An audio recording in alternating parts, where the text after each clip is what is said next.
الحمد لله وكفى وسلام على عباده الذين اصطفى أما بعد فأعوذ بالله من الشيطان الرجيم بسم الله الرحمن الرحيم اهدنا الصراط المستقيم صراط الذين أنعمت عليهم غير المغضوب عليهم ولا الضالين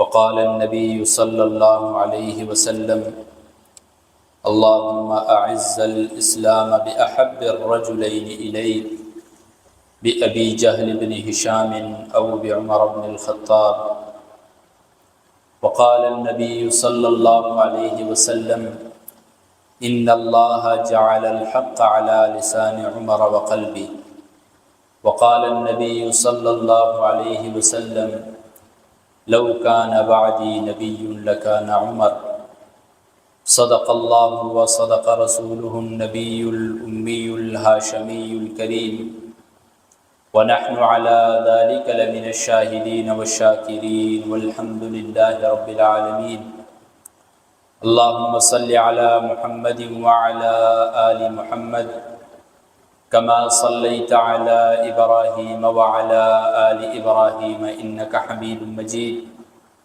اللهم بارك على محمد وعلى آل محمد كما باركت على إبراهيم وعلى آل إبراهيم إنك حميد مجيد. محترم سامعین و سامعات، قرآن مجید کا آپ مطالعہ فرمائیں. اللہ رب العزت نے جہاں قرآن مجید میں اتنے احکامات بیان فرمائے ہیں، ان میں وہاں پر اللہ رب العزت نے مختلف طرح کی شخصیات کا تذکرہ بھی خصوصی طور پر، عمومی طور پر کیا ہے. قرآن مجید میں جہاں ہدایت کا تذکرہ ہے تو وہاں قرآن مجید میں اللہ رب العزت نے ہدایت یافتہ لوگوں کا بھی تذکرہ کیا ہے.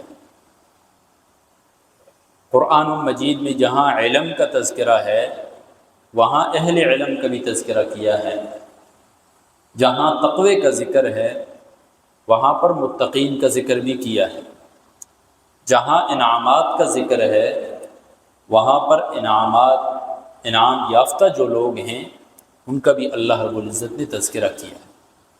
اور بیسیکلی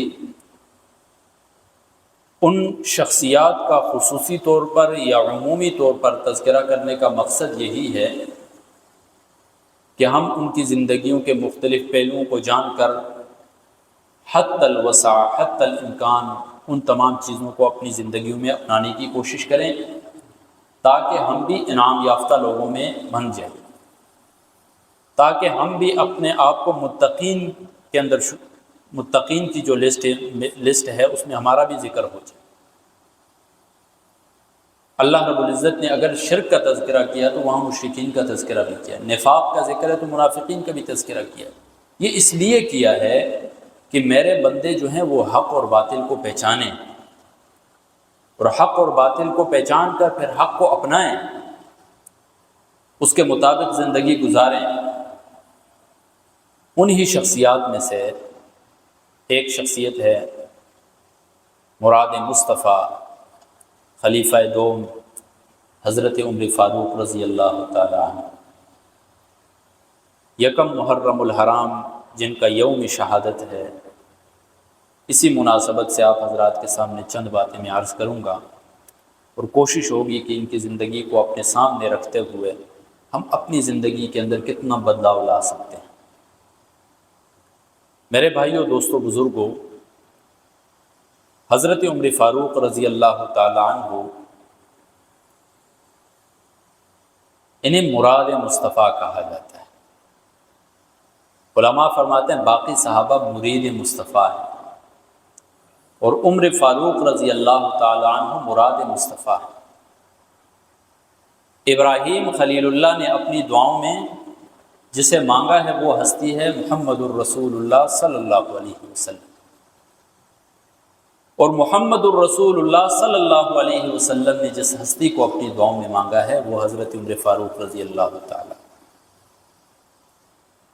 اس طرح حضرت عمر فاروق رضی اللہ تعالیٰ عنہ یہ مراد مصطفیٰ ہے، رسول اللہ صلی اللہ علیہ وسلم نے دعائیں مانگی۔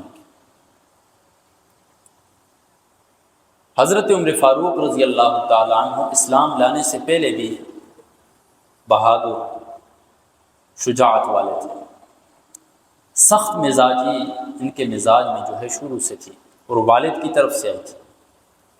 والد انہیں سختی سے بھیجا کرتے تھے بکریاں چرانے کے لیے، اونٹ چرانے کے لیے پہاڑوں پر، تو سخت مزاجی تھی ان کے مزاج کے اندر۔ جب اسلام شروع میں طلوع ہوا تو بڑا کمزور، افرادی قوت بھی کم تھی، تو طرح طرح کی مشکلات آتی تھی مسلمانوں کو۔ تو رسول اللہ صلی اللہ علیہ وسلم بہت زیادہ دعائیں کیا کرتے تھے۔ ان دعاؤں میں رسول اللہ صلی اللہ علیہ وسلم بکثرت ایک یہ دعا بھی فرمایا کرتے تھے، اللہم اعز الاسلام باحب الرجلین الیک، یا اللہ تو اسلام کو عزت بخش ان دونوں بندوں میں سے جو تیرے نزدیک سب سے پسندیدہ ہے، اس کے ذریعے عزت بخش اسلام۔ یا عمر بن ہشام جو کہ ابو جہل ہے، ان کو ہدایت دے، یا عمر بن خطاب کو ہدایت دے، اور ان کے ذریعے اسلام کو طاقت بخش۔ چنانچہ اللہ رب العزت نے اسلام کو عزت بخشی ہے حضرت عمر فاروق رضی اللہ تعالیٰ عنہ کے ذریعے۔ لوگوں کو عزت ملتی ہے اسلام کے ذریعے۔ حضرت عمر فاروق رضی اللہ تعالیٰ عنہ وہ ہستی ہیں کہ اسلام کو ان کی وجہ سے عزت ملی ہے میرے۔ یہ بہت بڑا رتبہ ہے، ایک بہت بڑا مقام ہے، ایک بہت بڑی سند ہے جو اللہ تبارک و تعالیٰ کی طرف سے یہ عطا ہوتی ہے میرے۔ حضرت عمر فاروق رضی اللہ تعالیٰ عنہ کی زندگی کا آپ یہ پہلو دیکھیں کہ انہوں نے اسلام کیسے لایا ہے تو انسان دھنگ رہ جاتا ہے۔ بہت سے واقعات، بہت سی روایات اس میں آتی ہیں۔ مسند احمد کی روایت جو سب سے صحیح روایت ہے ان واقعات کے تناظر میں، حضرت عمر فاروق رضی اللہ تعالیٰ عنہ فرماتے ہیں ایک دفعہ رسول اللہ صلی اللہ علیہ وسلم بیت اللہ کی طرف جا رہے ہیں عبادت کے لیے، میں نے بھی پتھر اٹھا لیا، میں بھی چل پڑا کہ موقع پا کر میں پتھر ماروں۔ کہتے ہیں مجھے موقع نہیں ملا، رسول اللہ صلی اللہ علیہ وسلم بیت اللہ میں داخل ہوئے اور رسول اللہ صلی اللہ علیہ وسلم 2 رکعت نماز کے لیے کھڑے ہوئے اور سورۃ الحاقہ کی تلاوت شروع کی، الحاقۃ ما الحاقہ وما ادراک ما الحاقہ، پوری سورت رسول اللہ صلی اللہ علیہ وسلم تلاوت کر رہے ہیں۔ حضرت عمر فرماتے ہیں کہ میں سہم گیا، وہاں پر کھڑا رہا، قرآن کے اعجاز میں غور و فکر کرنے لگا کہ قرآن کتنا فصیح و بلیغ ہے، اللہ رب العزت کا کلام کتنا میٹھا ہے اور کتنا مرتب ہے قرآن مجید، کہ کہیں بھی اس میں کجروی نظر نہیں آ رہی ہے، کہیں بھی کوئی الفاظ آگے پیچھے نظر نہیں آ رہے ہیں، اتنے منظم طریقے سے الفاظ رکھے ہوئے ہیں۔ کہتے میرے دل میں آیا کہ یہ ضرور کسی شاعر کا قول ہوگا، یہ اللہ رب العزت کا کلام نہیں ہے۔ تو رسول اللہ صلی اللہ علیہ وسلم نے فوراً وہ آیت تلاوت فرمائی، وما ہوا بقول شاعر، یہ کسی شاعر کا کلام نہیں ہے۔ پھر کہنے لگے کہ میرے دل میں یہ بات کھٹکی، کسی نجومی کا کام ہو سکتا ہے یہ، کہ اتنا فصاحت بلاغت سے بھرپور کلام جو ہے وہ منظم کیا ہے۔ تو کہتے ہیں فوراً رسول اللہ صلی اللہ علیہ وسلم نے یہ آیت تلاوت فرمائی، وما ہوا بقول کاہن، یہ کسی نجومی اور کاہن کا بھی کلام نہیں۔ کہتے ہیں رسول اللہ صلی اللہ علیہ وسلم تلاوت فرما رہے تھے، حتی وقع الایمان فی قلبی، ایمان میرے اندر رچ بس چکا تھا، دل سے ایمان میں لا چکا تھا، صرف اظہار میں نہیں کیا۔ ایک یہ واقعہ ہمیں ملتا ہے۔ ایک مشہور واقعہ بھی ملتا ہے کہ حضرت عمر فاروق رضی اللہ تعالیٰ عنہ سردار تھے، طاقتور تھے، تو کہتے ہیں تلوار نکالی، آج جو نئے دین کو قبول کرنے والے ہیں، جس کو اس ماننے والے محمد الرسول اللہ کو ہیں، اس کو آج میں قتل کروں گا نعوذ باللہ۔ تو کہتے ہیں راستے پر جا رہے ہیں، اتنے میں نعیم بن عبداللہ ملے راستے میں، کہنے لگا عمر کہاں جا رہے ہو؟ فرمانے لگے کہ محمد کو قتل کرنے جا رہا۔ کہنے لگے کہ محمد کی تو بعد میں فکر کرو، پہلے اپنے گھر کی تو فکر کرو۔ آپ کی بہن فاطمہ وہ پہلے سے ایمان لا چکی ہیں اسی نبی کے اوپر، فوراً گھر کی طرف رخ کرتے ہیں، اور انہیں وہاں پر حضرت خباب بن الارت جو ہیں وہ سورہ طٰہٰ کی تلاوت فرما رہے تھے، تلاوت سکھا رہے تھے انہیں وہاں۔ تو حضرت عمر نے جب وہ تلاوت سنی تو اندر گئے، تشدد کیا اپنی بہن کے اوپر بھی اور اپنے بہنوئی کے اوپر بھی۔ پھر آخر بہن سے پوچھا کہ یہ آپ کیا پڑھ رہی تھی کہ جس کو میں باہر سے سن رہا تھا؟ کہنے لگی ہے عمر، آپ بغیر پاک ہوئے اس کلام کو نہیں پڑھ سکتے، غسل کروایا ہے۔ اور پھر ان کے سامنے سورہ طٰہٰ کی تلاوت کی، طٰہٰ ما انزلنا علیک القرآن لتشقى الا تذکرۃ لمن یخشی تنزیلا ممن خلق الارض والسماوات العلی الرحمن علی العرش استوی۔ چند ہی آیات تلاوت کی تو حضرت عمر فرماتے ہیں کہ مجھے ایسے لگ رہا تھا کہ قرآن میری روح کے اندر بھی رچ بس چکا ہے۔ پھر وہاں سے چلتے ہیں، اب ان سے کچھ عرصہ پہلے جو ہے رسول اللہ صلی اللہ علیہ وسلم کے جو چچا تھے حضرت حمزہ وہ مسلمان ہوئے تھے۔ دور سے دیکھا حضرت عمر تلوار لے کر آ رہے، تو حضرت حمزہ کہنے لگے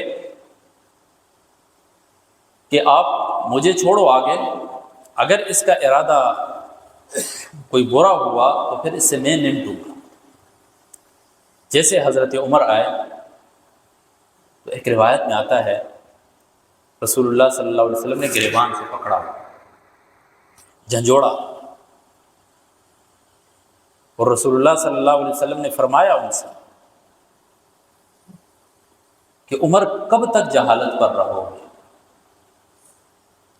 کہتے ہیں کہ حضرت عمر فاروق رضی اللہ تعالیٰ عنہ نے فوراً وہاں پر کلمہ پڑھا، اشہد ان لا الہ الا اللہ واشہد ان محمدًا عبدہ ورسولہ، اور مسلمان ہو۔ مصر کے ایک بہت بڑے عالم ہیں علامہ طنطاوی رحمہ اللہ، بڑی زبردست بات لکھتے ہیں، فرماتے ہیں کہ حقیقت تو یہ ہے کہ جس دن عمر نے کلمہ پڑھا تھا گویا کہ اسی دن عمر کی پیدائش ہوئی تھی، کیونکہ انسان کی زندگی جو جہالت میں گزرتی ہے وہ زندگی نہ ہونے کے برابر ہوتی ہے، ایک اندھیرے میں انسان نے گزار لی ہوتی ہے۔ ہم اپنی زندگیوں میں بھی دیکھیں، جو ہماری زندگی جہالت میں گزری ہے، بغیر علم کے گزری ہے، وہ کیسی زندگی تھی ہماری۔ اور پھر جب انسان تھوڑا سا دین اسلام سے روشناس ہو جاتا ہے، پھر پتہ چلتا ہے انسان کو کہ میں ایک دنیا کے اندر آ گیا۔ علم تو ایک سمندر ہے۔ تو فرماتے ہیں کہ حقیقت میں عمر کی پیدائش تو اسی وقت ہوئی تھی، وہ تاریخی عمر جو شجاعت و بہادری والا تھا، جو عدل و انصاف والا تھا، جس عمر سے اسلام کو عزت بخشنی تھی، اس عمر کی تو آج پیدائش ہوئی ہے جس دن اس نے کلمہ پڑھا۔ اور حضرت عبداللہ بن مسعود رضی اللہ تعالیٰ عنہ کیا خوبصورت بات فرماتے ہیں، کہتے ہیں کان اسلام عمر فتحا، حضرت عمر رضی اللہ تعالیٰ عنہ کا اسلام لانا یہ اسلام کے لیے فتح تھی۔ ایک طرح جب اسلام لائے رسول اللہ صلی اللہ علیہ وسلم سے فرمانے لگے کہ ہم کب تک یہ عبادت چھپ کر کریں گے، اور ببانگ دوہل وہاں سے روانہ ہوئے۔ دو لشکر بنے، ایک لشکر کے آگے حضرت عمر ہیں، شجاعت و بہادری کا پیکر، اور دوسرے لشکر کے آگے حضرت حمزہ ہیں، اسد اللہ و اسد رسولی، جو اللہ اور اس کے رسول کے شیر ہیں، اور بیت اللہ کی طرف جا رہے ہیں۔ اور مشرکین کمزور پڑ گئے، کفاران قریش کمزور پڑ گئے حضرت عمر کو دیکھ کر، کسی کے اندر دم ہے تو آ کر ہمیں روک کر دکھائے۔ کھلم کھلا وہاں پر عبادت ہوئی میرے۔ اللہم اعز الاسلام، اے اللہ عزت بخش اسلام، اس طرح اللہ رب العزت نے حضرت عمر فاروق رضی اللہ تعالیٰ عنہ کے ذریعے اسلام کو عزت بخشی میرے بھائی، اور اسی وقت حضرت عمر رضی اللہ تعالیٰ عنہ کو فاروق کا لقب دیا گیا کہ حق اور باطل کے درمیان فرق کرنے والے تھے حضرت عمر فاروق۔ پھر جب ہجرت مدینہ ہوئی ہے تو آپ دیکھیں صحابہ چھپ چھپ کر ہجرت کر رہے ہیں۔ جو صحابی ہجرت کر رہے ہیں اس کے اگر رشتہ داروں کو، چاچا کو پتہ چلتا ہے، ماموں کو پتہ چلتا ہے تو ان پر ظلم و تشدد کرتے ہیں، مارتے ہیں، پیٹتے ہیں، قید کر دیتے ہیں۔ لیکن حضرت عمر فاروق رضی اللہ تعالیٰ عنہ کی ہجرت آپ دیکھیں، صبح کا وقت ہے، حضرت علی المرتضیٰ رضی اللہ تعالیٰ عنہ فرماتے ہیں صبح کا وقت ہے، فجر کی نماز پڑھتے ہیں بیت اللہ کے اندر، طواف کرتے ہیں اور تلوار اپنے ساتھ لگاتے ہیں، اور پھر قریش کی مجلس میں جاتے ہیں اور ان کے سامنے کھڑے ہو کر انہیں للکارتے ہیں کہ اس عمر ہجرت کر رہا ہے مکہ سے مدینہ کی طرف، اگر کوئی اپنے بچے یتیم کروانا چاہتا ہے تو وہ میرا راستہ روک کر دکھائے۔ اور کھلم کھلا دن دہاڑے جو ہے وہ ہجرت کرتے ہیں مدینہ کی طرف۔ یہ ہیں حضرت عمر فاروق رضی اللہ تعالی عنہ۔ اور پھر رسول اللہ صلی اللہ علیہ وسلم کے ساتھ وہ مدد کی تمام غزوات میں شریک ہوئے رسول اللہ صلی اللہ علیہ وسلم کے ساتھ۔ غزوہ بدر میں تو اپنے ماموں کو للکارا وہاں پر۔ رسول اللہ صلی اللہ علیہ وسلم کے ساتھ ایسا عشق تھا، ایسی محبت تھی کہ پھر رسول اللہ صلی اللہ علیہ وسلم سے آگے کچھ بھی نہیں تھا۔ لا یؤمن احدکم حتی یحب لأخیہ ما یحب لنفسہ۔ اور ایک اور حدیث میں آتا ہے تم میں سے کوئی شخص اس وقت تک کامل مومن نہیں ہو سکتا ہے جب تک رسول اللہ صلی اللہ علیہ وسلم کی محبت تمام لوگوں سے، حتیٰ کہ اس کے اپنے نفس سے، من والدہ وولدہ والناس اجمعین، تمام لوگوں سے جو ہے رسول اللہ صلی اللہ علیہ وسلم کی محبت مقدم نہیں ہو جاتی ہے، تب تک وہ کامل مومن نہیں ہو سکتا ہے۔ آج ہم اپنے گریبانوں میں دیکھیں، تھوڑا سا اپنی زندگیوں میں سوچیں کہ رسول اللہ صلی اللہ علیہ وسلم سے محبت کا دعویٰ رکھتے ہیں، لیکن اپنے اوپر اس کا اثر ظاہر نہیں ہوتا، اپنے معاشرے میں، اپنے گھروں میں اس محبت کا وہ محبت نمایاں نہیں ہے۔ رسول اللہ صلی اللہ علیہ وسلم کی سنتیں جو ہیں انہیں ہم دن بدن چھوڑ رہے ہیں اور ہلکا کر رہے ہیں، کبھی سنتوں کی تحقیر کر رہے ہیں ہم طرح طرح۔ تو یہ کیسی محبت ہے ہماری رسول اللہ صلی اللہ علیہ وسلم کے ساتھ میں؟ جبکہ رسول اللہ صلی اللہ علیہ وسلم تو فرماتے ہیں کامل مومن ہے ہی وہی کہ میری محبت اس کے نزدیک تمام چیزوں سے مقدم ہوتی ہے۔ تو حضرت عمر فاروق رضی اللہ تعالی عنہ نے رسول اللہ صلی اللہ علیہ وسلم کے ساتھ وہ وفاداری نبھائی میرے پاس۔ رسول اللہ صلی اللہ علیہ وسلم فرماتے ہیں ان اللہ جعل الحق علی لسان عمر وقلبہ، اللہ رب العزت نے حضرت عمر رضی اللہ تعالیٰ عنہ کی زبان اور اس کے دل پر حق کو رکھ دیا تھا۔ زبان بھی حق بولتی تھی اور دل کے اندر بھی حق ہوتا تھا میرے بھائی۔ حضرت عمر فاروق رضی اللہ تعالیٰ عنہ وہ ہیں، رسول اللہ صلی اللہ علیہ وسلم فرماتے ہیں لو کان بعدی نبی لکان عمر، اگر میرے بعد نبوت کا سلسلہ جاری ہوتا تو حضرت عمر فاروق پھر نبی ہوتے، لیکن چونکہ میرے بعد نبوت کا سلسلہ بند ہو گیا ہے اس وجہ سے میرے بعد کوئی نبی نہیں ہے۔ اگر ہوتے تو حضرت عمر فاروق رضی اللہ تعالیٰ عنہ اس قابل ہیں کہ وہ نبی ہوتے۔ اور حضرت عمر فاروق رضی اللہ تعالیٰ عنہ کے حوالے سے حضرت عائشہ فرماتی ہیں کہ رسول اللہ صلی اللہ علیہ وسلم نے فرمایا، بخاری کی روایت ہے، ما لقیک الشیطان سالکا فجا الا سلک فجا غیر فجک، جس راستے سے عمر جاتا ہے شیطان اس راستے کو تبدیل ہو کر دوسرے راستے پر جاتا ہے۔ شیطان پر بھی اتنا رعب و دبدبہ تھا حضرت عمر فاروق رضی اللہ تعالیٰ عنہ کا۔ رسول اللہ صلی اللہ علیہ وسلم کو ایک دفعہ خواب آیا، اور خواب میں کیا دیکھتے ہیں کہ رسول اللہ صلی اللہ علیہ وسلم نے ایک دودھ کا پیالہ پکڑا ہوا ہے اور دودھ سے بھرا ہوا ہے اور رسول اللہ صلی اللہ علیہ وسلم نوش فرما رہے ہیں، یہاں تک کہ سیر ہو گئے۔ پھر وہ پیالہ حضرت عمر فاروق رضی اللہ تعالیٰ عنہ کو پکڑایا۔ صحابہ نے فرمایا یا رسول اللہ اس کی کیا تعبیر ہے؟ رسول الانبیاء کے جو خواب ہوتے ہیں نا وہ بھی وہی ہوتے ہیں، ایک طرح عام انسانوں کے جو خواب ہوتے ہیں وہ ایک بشارت کی حد تک ہوتے ہیں، اس سے کوئی حکم یا اپنے لیے کوئی ضروری کام ثابت نہیں ہوتا ہے کہ بندے کو خواب میں کوئی بھی چیز آ گئی تو بس ابھی وہی کرنا ہے انسان۔ خواب تو اچھے بھی آتے ہیں، برے بھی آتے ہیں۔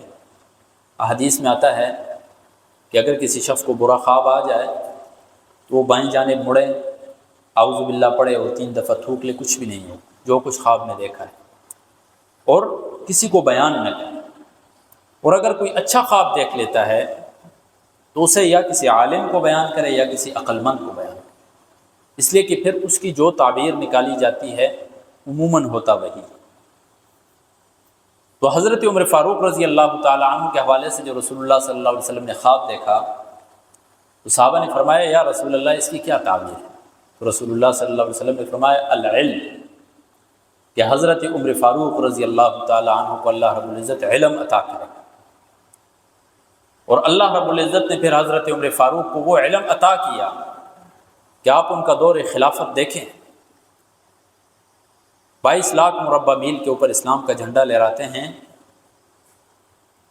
اور اپنی رعایا کے ساتھ کیسا سلوک رکھا ہے، کیسا عدل و انصاف رکھا کہ رہتی دنیا تک حضرت عمر فاروق رضی اللہ تعالیٰ عنہ کے عدل و انصاف کی مثالیں دی جائیں گی۔